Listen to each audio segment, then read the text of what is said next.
My name's Daniel. I'm 43 years old and I live in Dayton, Ohio. I run a small construction business, roofing, siding, that kind of thing. It's not glamorous, but it's steady and I'm proud of it. I've always believed in showing up, doing the work, and keeping your word.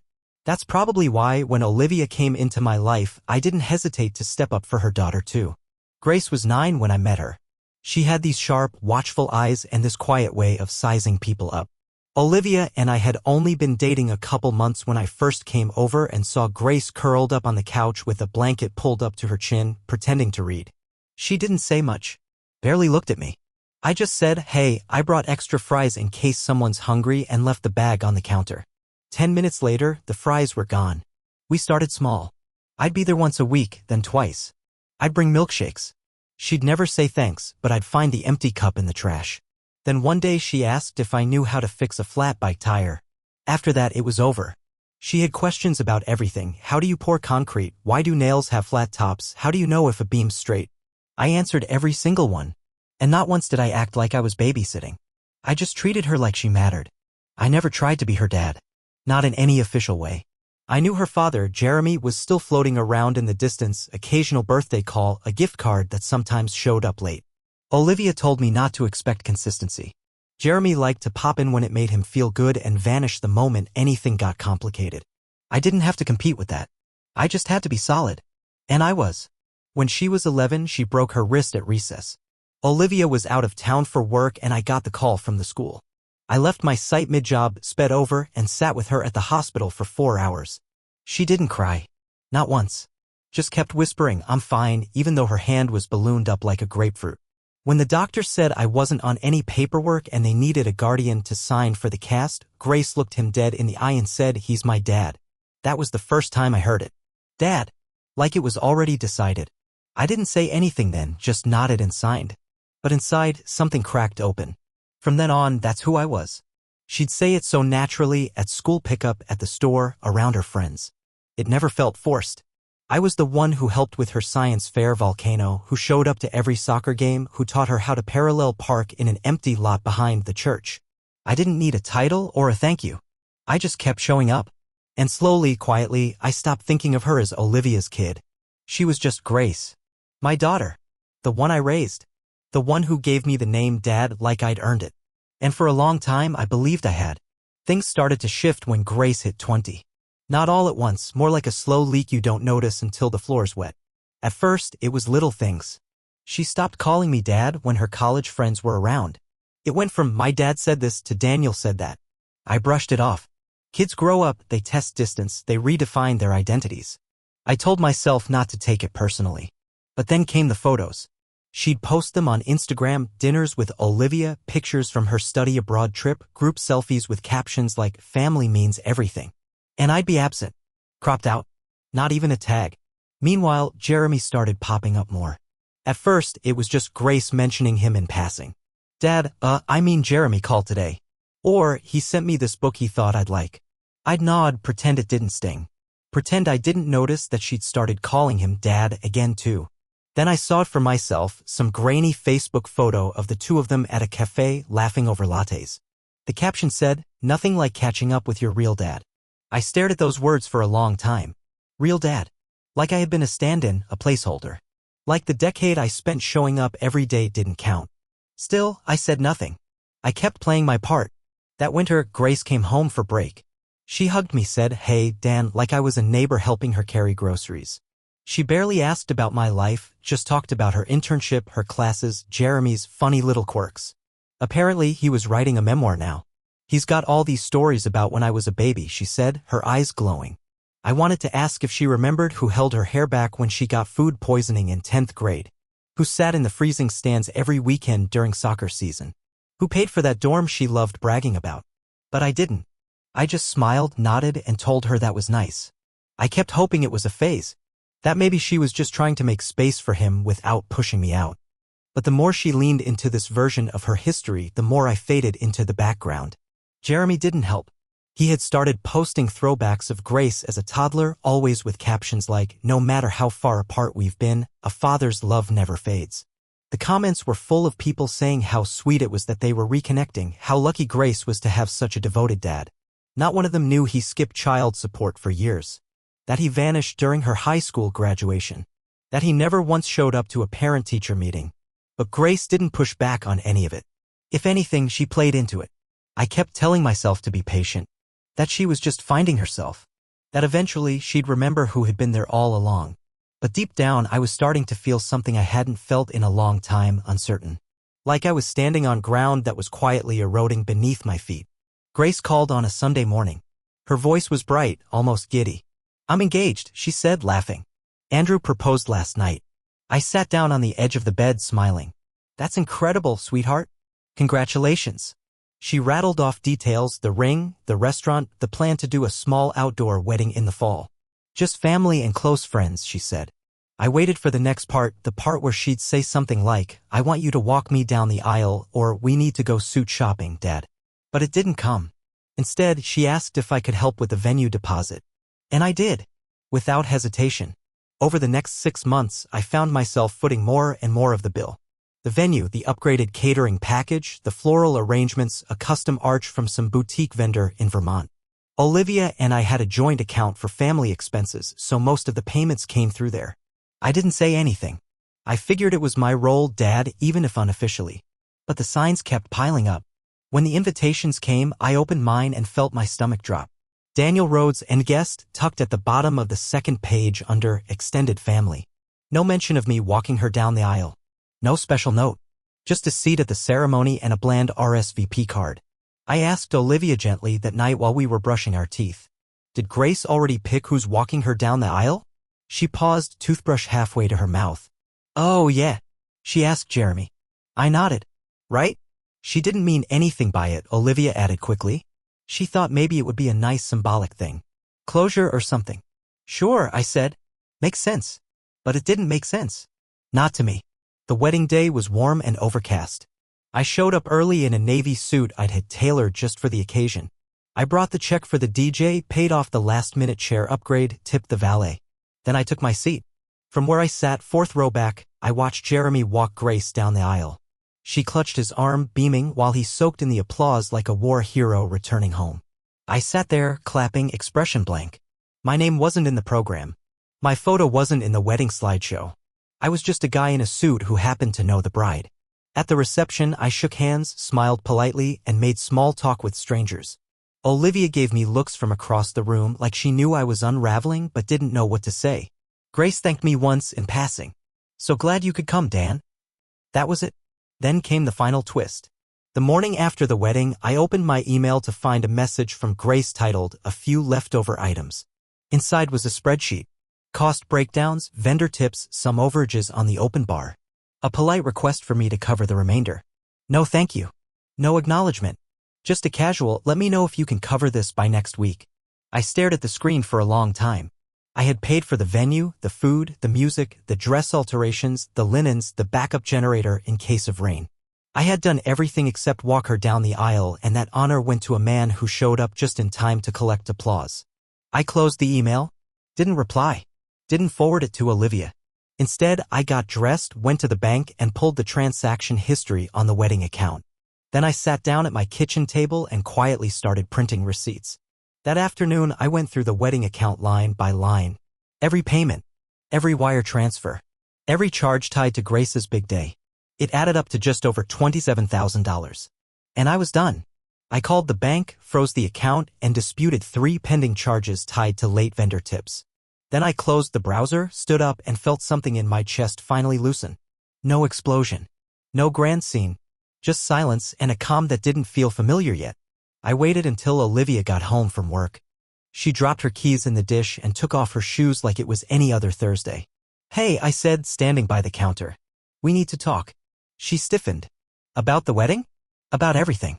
She sat down slowly like she knew this was coming. "I'm pulling out," I said. "No more money. No more extra help.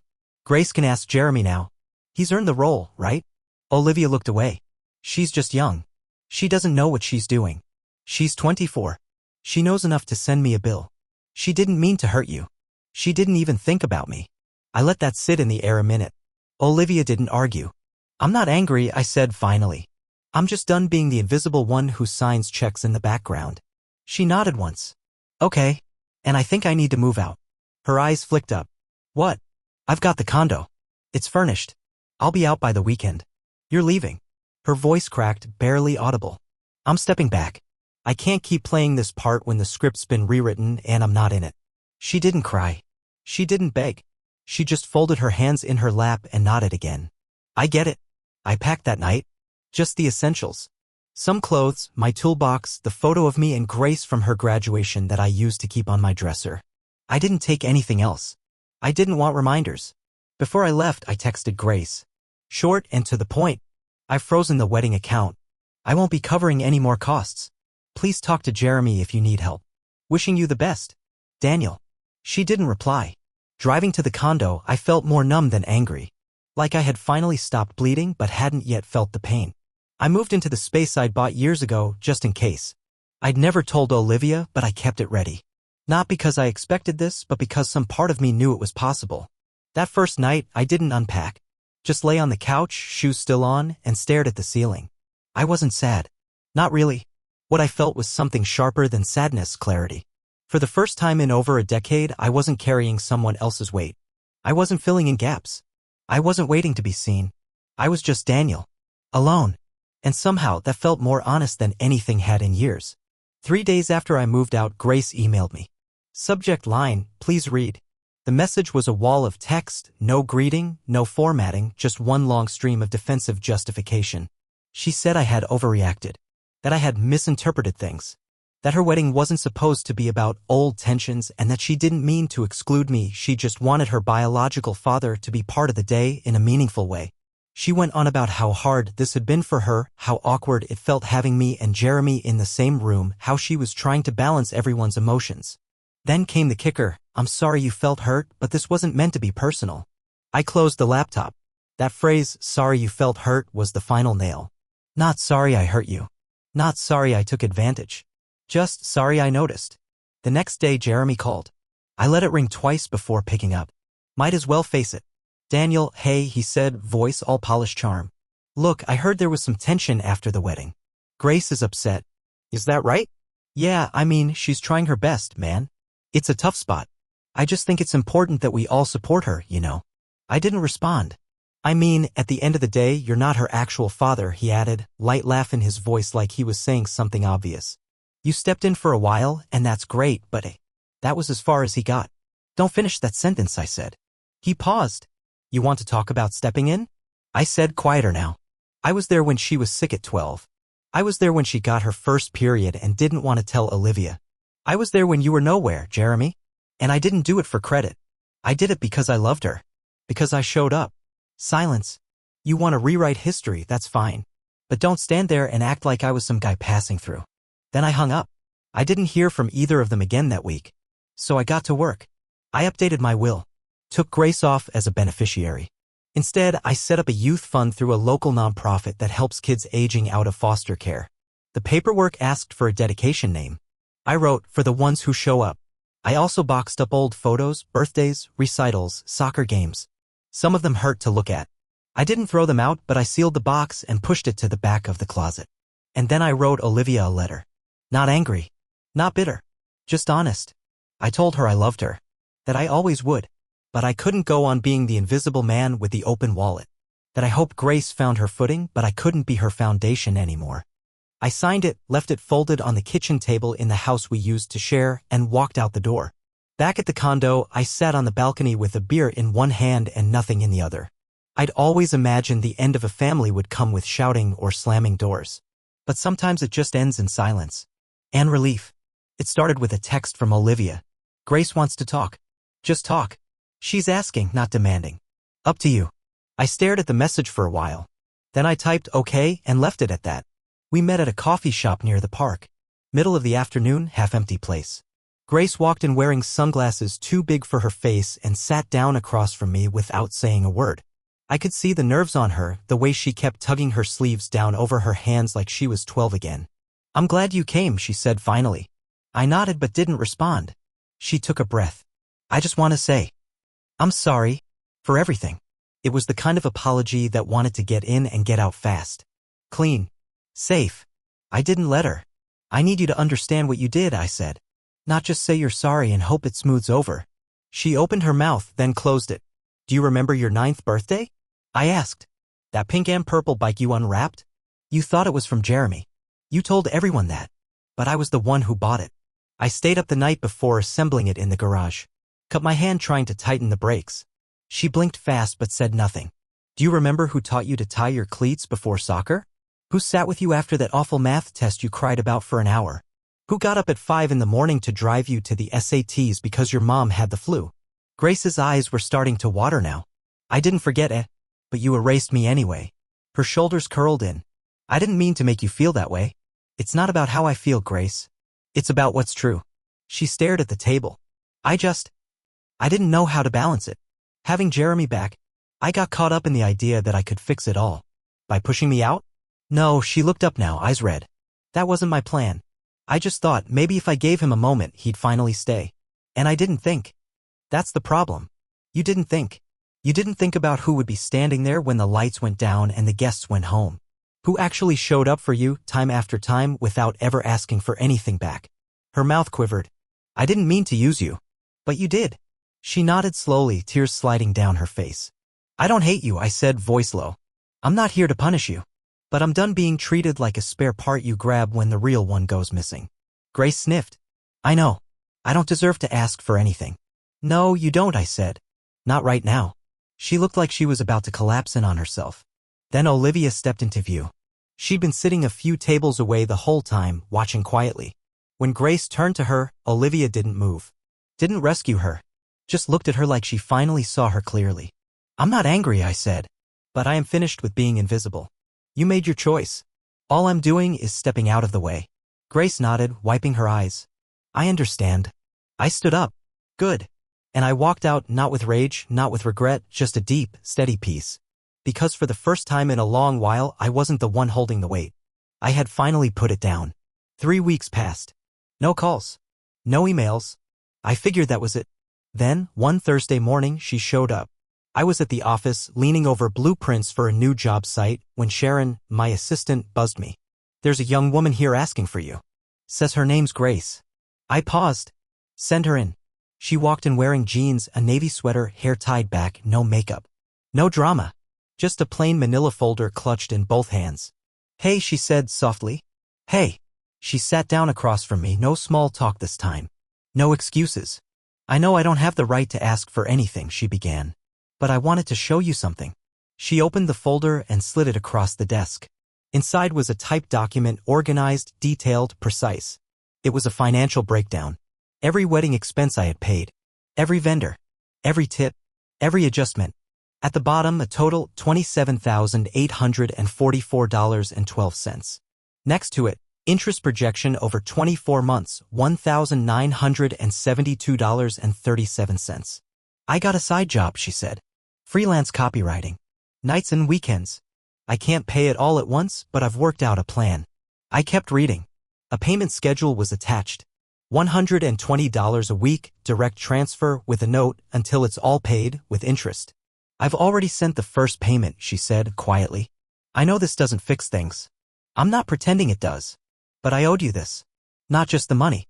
The respect. I looked up at her. She didn't flinch. I know I treated you like a backup, she said, voice trembling but steady. I acted like you were optional. But you weren't. You were the constant. And I didn't see it until I lost it. She took a shaky breath. I think about that a lot. What I had. What I threw away. I don't expect forgiveness, but I want to take responsibility for the damage I caused. This wasn't a speech. It wasn't a plea. It was a reckoning. She leaned back slightly.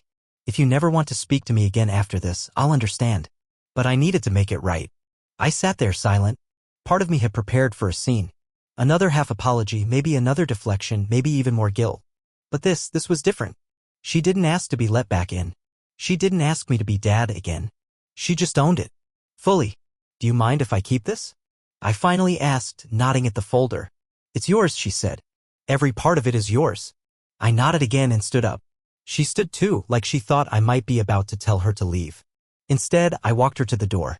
She turned back before walking out. Thanks for hearing me out. I didn't say anything sentimental. No hug. No breakthrough moment. Just one line. You did good today. Her eyes softened. She nodded, smiled, small and real, and stepped out into the hallway. I stood there a long time after she left, folder in hand, wondering if maybe, just maybe, this wasn't the end. Maybe it was the beginning of something honest. Not built on obligation or expectation, but on something we hadn't had in a long time. Mutual respect. It started slow. True to her word, Grace made every payment. Every Friday, like clockwork, $120 landed in my account labeled repayment, week X. No skipped weeks. No excuses. No late transfers. But more than that, she started showing up in small ways. One Friday evening, a few weeks after she dropped off the folder, I got a text. Dinner? My treat. No agenda. Just food. We met at a quiet Italian place halfway between her apartment and my condo. It was awkward at first, forks scraping plates, polite comments about work, the weather. But somewhere between the salad and the check, the conversation loosened. We laughed a little. Talked about a podcast we both liked. She asked about one of my construction jobs, listened when I explained it. There were no big speeches. No, I miss yous. Just dinner. We kept meeting like that. Not every week. Just enough. Sometimes she'd ask how the condo renovations were going. Sometimes I'd ask if she needed help with her car. We kept it light, respectful. No pressure. I noticed the shift when she stopped sending the payment notes. It still arrived every week, but now it just said Friday. Like it wasn't about debt anymore. Just something she did because she said she would. Then, one night, Olivia called. I ran into Grace, she said. She told me you've been seeing each other. We've had dinner a few times, I said carefully. She looks different, Olivia said. Calmer. More real. There was a pause. I miss you, she added. I didn't say anything at first. Then she said, would you want to meet for a coffee? So we did. One coffee turned into two. Then into long walks. Then a dinner at the old place. No labels. Just two people who still knew how to sit in silence without it feeling strange. One Sunday afternoon, Grace came by with a box of old photo albums. We flipped through them slowly, vacations, birthdays, that camping trip when she got stung by a bee and wouldn't stop crying until I carried her half a mile to the ranger station. I hated that trip, she said, smiling. But you didn't leave me behind. No, I said. I didn't. She closed the album. I'm pregnant, she said. I blinked. What? She nodded. 3 months. Andrew's thrilled. I haven't told many people yet. Wow, I said. That's big? She looked at me, nervous. I was wondering if when the baby comes, I'd like them to know you. If you're open to that. I let out a slow breath. You're asking me to be in their life? Only if you want to, she said. No pressure. I looked at her then, not as the girl who once called me dad or the woman who once erased me, but as someone trying, really trying, to build something better. I'm not making any promises, I said. But I'd like to start with dinner next week. You, me, and Olivia. No big talks. Just food. Her smile said everything. We weren't what we used to be. But maybe that was okay. We were something new. Something earned. It's been a year. Grace's baby, a boy named Miles, came into the world screaming and perfect on a rainy March morning. I was there. Not in the delivery room, but in the waiting area, pacing like a rookie father all over again. When they wheeled him out wrapped in that little blue blanket, Grace looked over and said, he's got your quiet eyes. I didn't know what to say. I still don't really. I hold him sometimes. Not often. I don't push it. I wait for the invitation, and when it comes, I go. Grace makes her payments every month, even though I told her she didn't have to anymore. She insists. Says it's not about the money. Says it's about keeping her word. That means more to me than anything else ever could. Olivia and I are careful. We have dinner once or twice a month. She leaves before it gets too late. We've both lived enough life to know some things can't go back to how they were. But every time she sets a mug of tea in front of me without asking how I take it, I wonder if maybe we're building something new. I still live in the condo. I like the quiet. I like waking up and hearing only the hum of the fridge, the occasional creak of the building settling. The silence that used to feel like a punishment now feels like peace. There's a photo on my bookshelf now, Grace, holding Miles, with Olivia beside her. I'm in the corner of the frame, mid-laugh, eyes crinkled. It wasn't posed. Just caught in a moment. For once, I wasn't the one behind the camera or forgotten entirely. I was seen. Not for what I paid for. Not for what I provided. But for who I was. There's still scar tissue. I won't pretend otherwise. I don't trust easily, not even with them.